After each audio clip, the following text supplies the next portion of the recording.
left in handcuffs, accused of stealing nothing but trust. That single store call in 2020 is not rare, and it is not harmless. It is the first link in a chain where neutral forms, family maps, and colorblind laws quietly lock millions out of American life. These are the 7 levels that make racism a system with outcomes you can predict. The real question, how deep does it go? November 2020, St. Louis. Rasheen Aldridge stands in the checkout line at Schnucks, groceries in hand, reusable bags on his arm.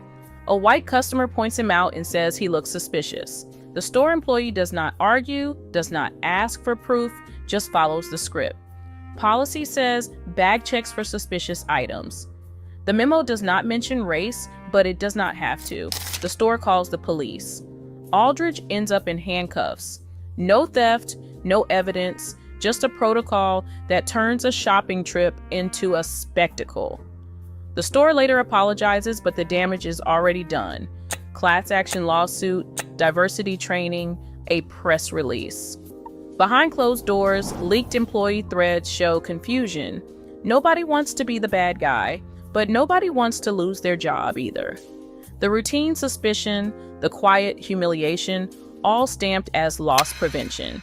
This is how hierarchy gets enforced, not by hate, but by paperwork and policy, one ordinary shift at a time.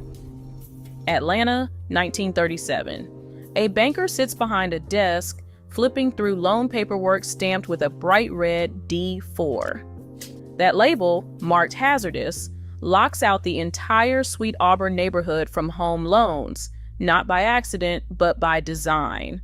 The Homeowners Loan Corporation drew these maps, grading Black neighborhoods like Sweet Auburn in red ink. On paper, it is just a grade. In practice, it means no mortgage, no repair money, no chance to buy. Banks point to the map, shrug, and say their hands are tied. Decades later, those red lines still cast a shadow. In 2023, mortgage denial rates in these same tracts run 2.5 times higher than in the green zones. School funding follows property values, so the money skips over Sweet Auburn and lands in whiter, wealthier districts. The bank officer is not a villain. He is just following the chart. But the chart decides who gets to build wealth and who gets left behind. The GI Bill was signed in 1944, and the language